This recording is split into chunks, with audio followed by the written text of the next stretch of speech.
Assalamualaikum warahmatullahi wabarakatuh. Perkenalkan nama saya Muhammad, saya dari kelompok 5 ingin menjelaskan tentang nilai dan sikap keterampilan intelektual atau kemampuan analisis rasional dan sosial dalam kurikulum SD 2016. Nilai mempengaruhi perilaku sosial terhadap jumlah objek yang terhadap orang, tidak berkenaan dengan sesuatu yang khusus.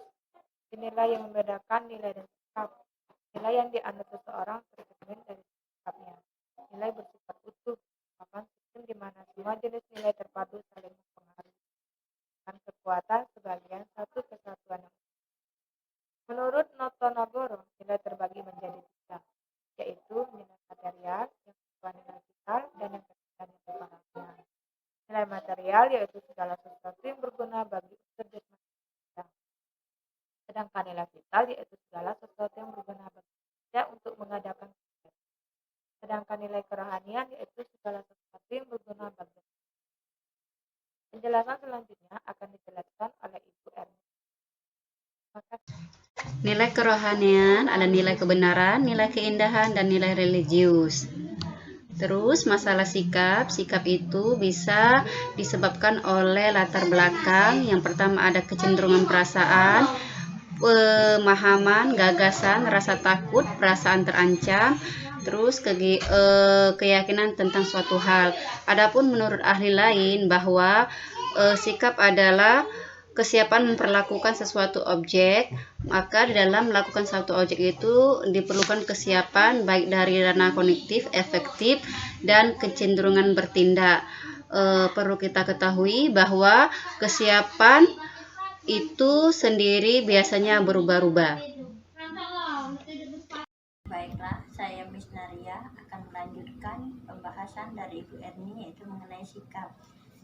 Sikap itu memiliki pengertian yang rumit karena itu terdapat berbagai rumusan tentang sikap yang dikemukakan para ahli disebabkan adanya latar belakang pemikiran dan konsep yang berbeda. Menurut Thurson adalah keseluruhan dari kecenderungan perasaan, pemahaman, gagasan dan rasa takut, perasaan terancam dan keyakinan tentang sesuatu hal. Menurut Rokman Natawijaya, kesiapan seseorang untuk memperlakukan sesuatu objek. Dalam kesiapan itu ada aspek kognitif, afektif, dan kecenderungan bertindak. Kesiapan sendiri merupakan penilaian positif dan negatif dengan intensitas berbeda-beda untuk waktu tertentu. Kesiapan itu bisa berubah-ubah. Dari kajian para ahli dapat disimpulkan bahwa adanya hubungan timbal balik antara nilai dan kognitif, adanya hubungan timbal balik antara afektif dan kognitif. Nilai mempengaruhi kesiapan seseorang untuk mewujudkan perilaku yang sesuai dengan pemahaman dan penghayatan. Oke, baiklah. Saya akan melanjutkan penjelasan yang telah dijelaskan oleh Ibu Naria, yaitu tentang keterampilan intelektual atau kemampuan analisis personal dan sosial dalam kurikulum IPS SD 2006 kelas tinggi. Baiklah, di sini dibagi menjadi tiga, yaitu keterampilan intelektual, kemampuan analisis, keterampilan berpikir, dan keterampilan personal, keterampilan sosial. Oke, pada modul 2 telah dikemukakan bahwa aspek keterampilan atau kemampuan analisis dalam pelajaran IPS itu hanya dapat dicapai jika guru mengintegrasikan aktivitas pada peserta didik dalam kegiatan belajar mengajar. Pada umumnya anak-anak itu dinamis, ia selalu bergerak, ingin berbuat, ingin melakukan sesuatu. Oke, di sini untuk itu guru perlu mempersiapkan langkah-langkah konkret dalam merancang proses belajar mengajar agar proses belajar mengajarnya itu menarik. Oke, pengalaman berharga yang diperoleh peserta didik itu akan memberikan manfaat, yaitu yang pertama peserta didik dapat memperdalam pemahaman dan pengertian materi pelajaran, juga mampu mengembangkan sikap dan keterampilannya. Yang kedua, mendorong siswa berpikir kritis dan realistis. Yang ketiga, pengalaman menghadapkan peserta didik kepada keadaan yang sebenarnya. Yang keempat, pengalaman itu akan berakumulasi agar diperoleh pengalaman yang lebih mendalam lagi. Dalam hal ini, guru harus berupaya agar pengalaman itu sesuai dengan tingkat kemampuan peserta didik dan pengalaman itu pun beragam, tidak membosankan. Oke. Dengan pengalaman ini, anak didorong untuk lebih aktif berlatih. Latihan demi latihan yang dialami anak-anak itu pada gilirannya akan melahirkan kemampuan untuk berbuat.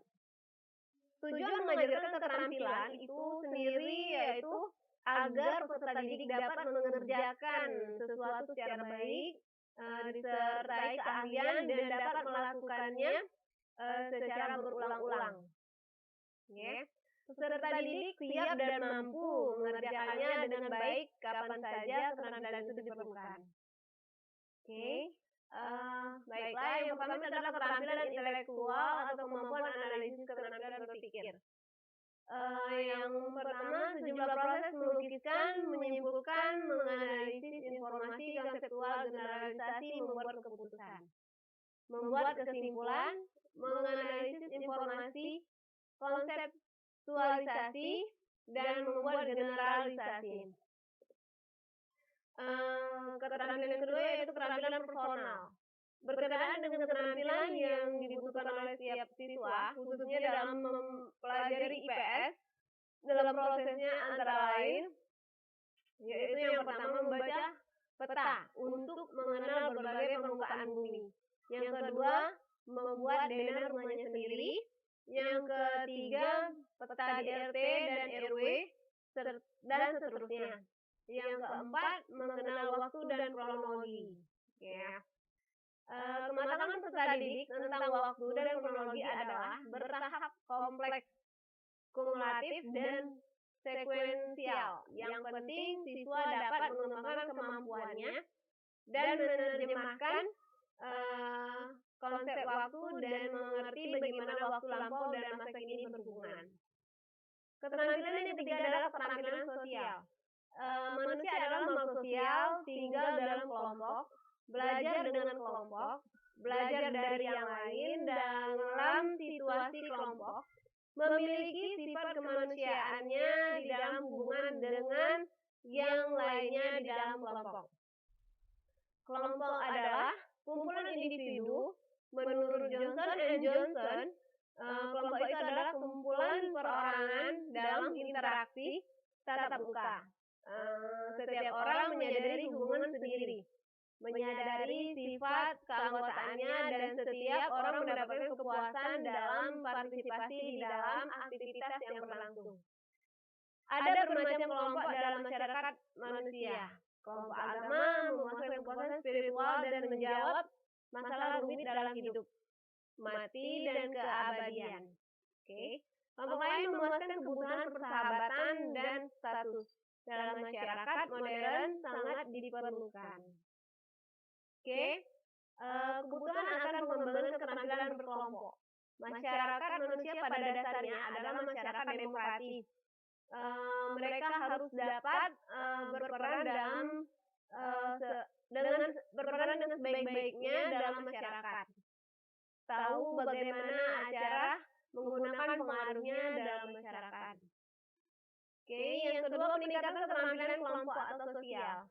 Peserta didik memerlukan pengembangan keterampilan kelompok untuk menjadi warga negara yang efektif di masyarakat. Belajar bagaimana menjadi pemimpin yang sukses, pengikut yang efektif, bagaimana melakukan kontribusi secara produktif dalam kelompok, mampu menjadi pendengar yang baik, menyatakan pikirannya sehingga dipahami masyarakat. Baiklah, itulah tadi penjelasan dari saya. Penjelasan selanjutnya akan dijelaskan oleh Ibu Yusnidar. Sebelumnya kita kembalikan kepada moderator. Oke, terima kasih. Baiklah, saya Yusnidar. Saya akan melanjutkan penjelasan dari Ibu Elita mengenai contoh keterkaitan antara peristiwa, fakta, konsep, generalisasi, nilai, sikap, dan keterampilan pada konteks pendidikan IPS SD kelas 5 dan kelas 6. Sekarang, kita ketahui bahwasannya pengembangan kurikulum yang melaksanakan prinsip itu di dalam praktek pembelajaran sesungguhnya kenyataannya ada keterkaitan antara peristiwa, fakta, konsep, generalisasi, nilai, sikap, dan keterampilan itu sangat tampak sekali. Nah, kemudian jika kita contohkan kegiatan belajar mengajar atau KBM yang dapat menunjukkan adanya keterkaitan antara yang keempat tadi, yakni peristiwa, fakta, konsep, dan generalisasi, itu ditunjukkan pada komponen berikut ini. Contohnya, misalkan topiknya adalah perjuangan para pejuang pada masa penjajahan Belanda dan Jepang. Nah, kompetensi dasar yang dicapai adalah mendeskripsikan pejuang penjajahan Belanda dan Jepang. Kemudian indikator yang didapat itu siswa mengenal arti pergerakan nasional dan arti dari Sumpah Pemuda bagi persatuan dan kesatuan bangsa Indonesia. Nah, dari 3 komponen tadi, maka bisa kita tinjau untuk yang pertama, ranah kognitif, ranah afektif, dan ranah psikomotorik. Ranah kognitif itu dalam arti kesegi pengetahuan. Kalau ranah afektif itu dalam arti keefektifan dari siswa tersebut. Kemudian ranah psikomotorik itu adalah bagaimana cara dia untuk melakukan atau menerapkan dari topik yang tersebut. Nah, kemudian tadi sudah dijelaskan kaitan antara peristiwa, fakta, konsep, dan generalisasi. Sekarang peristiwa itu sebagai bahan kajian berarti peristiwa Hari Kebangkitan Nasional dan Sumpah Pemuda itu kalau dikaitkan dengan peristiwa. Kemudian jika dikaitkan dengan fakta-fakta berarti contohnya apa? Gambar-gambar dari tokoh-tokoh bersejarah, naskah Sumpah Pemuda, kemudian gambar gedung-gedung bersejarah bagi pergerakan nasional, dan yang ketiga itu gambaran suasana kota Jakarta pada zaman penjajahan. Nah, itu adalah kaitan KBM tadi terhadap peristiwa dan fakta-fakta. Penjelasan selanjutnya akan dijelaskan oleh Ibu Fitria. Terima kasih. Terima kasih kepada Bu Yusnidar. Baiklah, selanjutnya teman-teman, saya akan mengemukakan proses pembelajaran yang menunjukkan keterkaitan antara konsep, generalisasi, nilai, sikap, dan keterampilan peserta didik. Yang pertama yaitu konsep. Dari fakta-fakta tersebut, yang pertama ada konsep nasionalisme, imperialisme, dan kolonialisme. Yang kedua yaitu kaum pergerakan, persatuan bangsa, kemerdekaan, dominasi asing, patriotisme, organisasi politik, hak asasi manusia, dan seterusnya. Selanjutnya keterkaitan generalisasi, yaitu yang pertama setiap masyarakat manusia pasti mengalami perubahan. Yang kedua, penjajahan selalu menimbulkan konflik dan kesengsaraan. Keterkaitan dengan nilai yang pertama yaitu nilai material, yaitu siswa merasa telah menikmati hasil kemerdekaan. Yang kedua, nilai vital, cermat dalam meneliti ulasan sejarah, objektif dalam menilai informasi, kreatif dalam memprediksi. Yang ketiga, nilai kerohanian. Yang pertama, bersyukur kepada Tuhan Yang Maha Esa atas rahmat-Nya, dan seterusnya. Yang B, rasional dalam berargumentasi. Yang ketiga, memiliki empati terhadap pengorbanan para pahlawan. Dan yang keempat, rasa tanggung jawab atas nikmat kemerdekaan, dan seterusnya. Diharapkan, yang keempat yaitu keterkaitan dengan nilai sikap, diharapkan siswa didik mampu menerapkan sikap ini. Yang pertama yaitu bersyukur kepada Tuhan Yang Maha Esa disertai rasa tanggung jawab.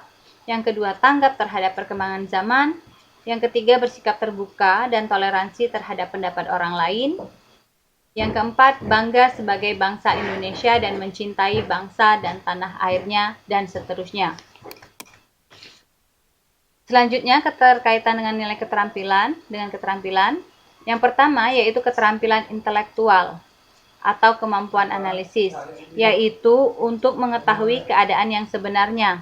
Yang pertama, melukiskan, menyimpulkan, menganalisis informasi, konseptualisasi, generalisasi, dan membuat keputusan. Yang B, memperoleh informasi, membentuk konsep, generalisasi, mengorganisasikan informasi, mengkritik informasi, mengambil keputusan, menafsirkan fakta, menyusun laporan. Yang kedua yaitu keterampilan personal, berkaitan dengan belajar secara mandiri. Yang pertama, peserta didik mampu membaca peta, membuat denah, membuat peta mengenal waktu dan kronologis, menerjemahkan konsep waktu, bekerja dalam kelompok. Yang B, keterampilan praktis, membuat peta dan lain-lain sebagainya. Belajar mandiri, memimpin dalam diskusi, mengendalikan emosi, dan lain-lain. Selanjutnya yaitu yang ketiga, keterampilan sosial berkaitan dengan interaksi siswa terhadap lingkungannya. Diharapkan siswa mampu berkontribusi, memberikan gagasan, menjadi pendengar yang baik, mampu menjelaskan, mampu mengadakan wawancara, mampu berperan dengan baik, mampu bertanya dengan baik, dan lain sebagainya.